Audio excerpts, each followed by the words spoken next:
Look at your life, notice the patterns that keep repeating, relationships that begin with hope and end in the same heartbreak.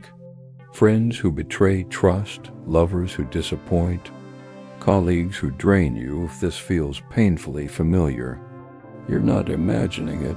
There's a reason you're trapped in these cycles, and the most uncomfortable part, it's not them, it's you. Carl Jung, one of the greatest psychologists of the 20th century, called this the shadow, the hidden, unconscious part of ourselves that shapes our choices, desires, and fears. We are drawn to the familiar, even when it harms us, because our unconscious mind is seeking resolution, understanding, or repetition of old wounds. Think about it. How many times have you ended a relationship only to find yourself drawn to someone eerily similar? Someone who triggers the same insecurities, the same fears, the same unhealed patterns? This isn't coincidence. This is your psyche speaking through experience. Jung believed that until we confront our shadow, we remain prisoners of repetition. The shadow is not evil. It's the part of us we deny, repress, or refuse to see. It's the collection of our fears, resentments, and unresolved childhood wounds, and it shows up in every relationship we form. Imagine a child abandoned emotionally by a parent. As an adult, unconsciously, they may seek partners who are distant, unavailable, or emotionally cold. Not because they want to suffer, but because the psyche unconsciously seeks to understand, resolve, or recreate the original wound. The twist is brutal. We are attracted not to people who complete us, but to people who mirror the parts of ourselves we refuse to face. This is where philosophy and psychology intersect. Plato spoke of shadows on the cave wall. Our perceptions are limited, and we mistake reflection for reality. We see people as they appear to us, not as they truly are. Jung expands this. We project our unresolved shadows onto others. The people we attract often reflect the aspects of ourselves we've never fully acknowledged. Storytelling makes this tangible. Imagine Anna, who keeps dating men who are emotionally unavailable. Each time she promises herself it will be different, that she's wiser, that she won't fall into the same trap, and yet history repeats.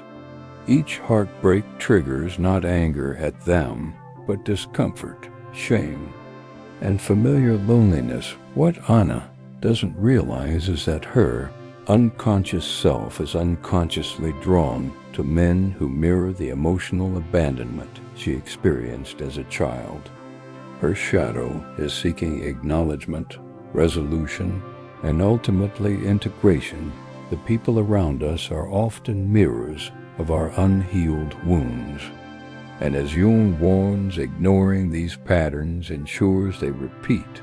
The uncomfortable truth is this: it's easier to blame others than to face ourselves. We say, they hurt me, they betrayed me, or they were wrong. And yes, those things are real. But if we remain trapped in the same cycle, the problem isn't only external, its internal history provides lessons here.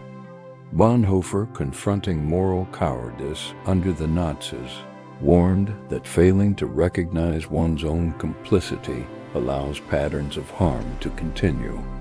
Nietzsche observed that humans are creatures of repetition, often chained by unconscious instincts they refuse to examine. Even Machiavelli hinted at this in human behavior. People are predictable when driven by unconscious desires, fears, or unmet needs. Those patterns repeat until confronted and integrated. Let's explore the psychological mechanism. Jung described a process called projection. We unconsciously assign our shadow traits to others. If we refuse to see anger, jealousy, or neediness in ourselves, we perceive it in everyone else. We fall in love with people who mirror these unacknowledged traits because our psyche is attempting recognition, and healing projection explains why the same type of partner or friend keeps appearing. It explains why the same conflicts arise. The world is not punishing you. It's showing you what you refuse to see in yourself.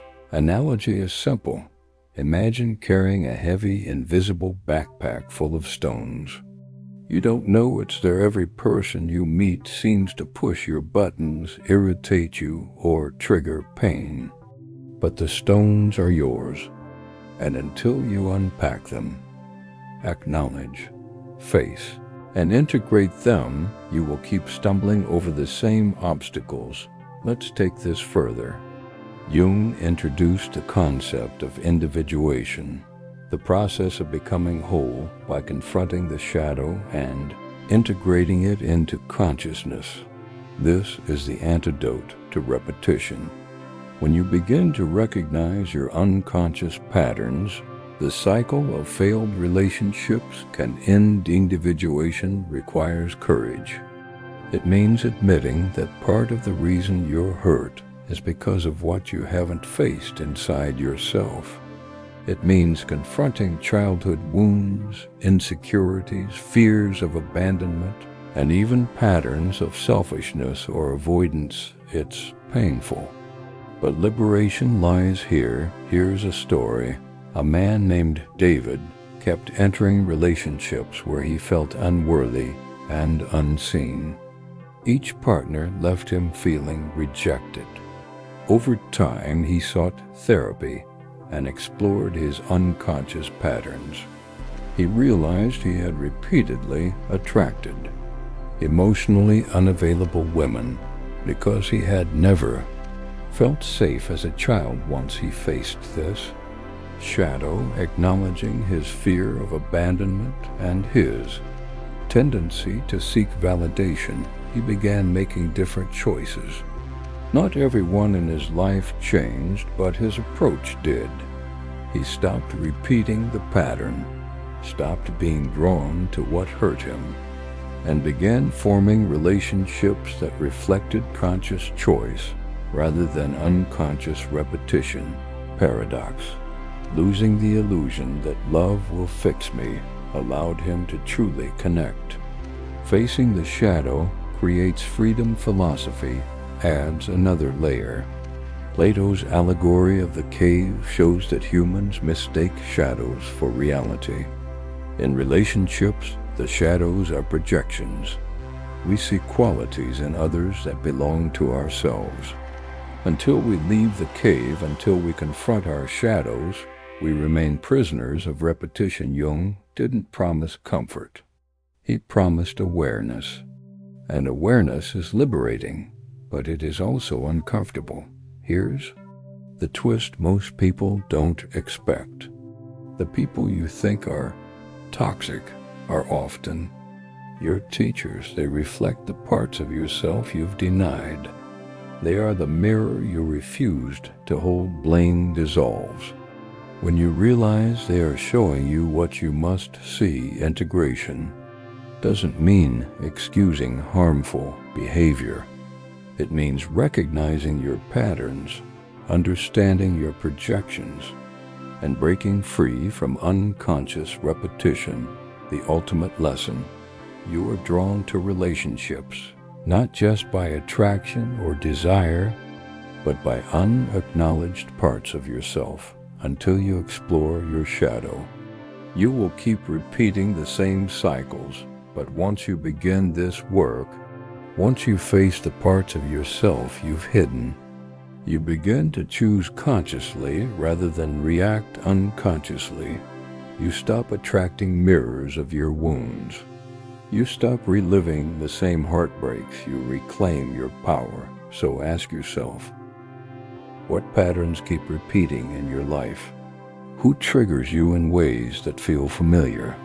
What part of yourself are you avoiding, denying, or projecting? The answers are uncomfortable, They demand courage, honesty, and introspection, but they are also liberating. Jung's truth is clear. The chains that bind you are invisible, formed by your own unconscious patterns. The key to freedom is not changing others. It is understanding yourself when you confront your shadow. The cycle breaks when you integrate your unacknowledged parts. Relationships become conscious choices, not unconscious traps, and then finally you can love, connect, and live fully without repeating the same pain over and over.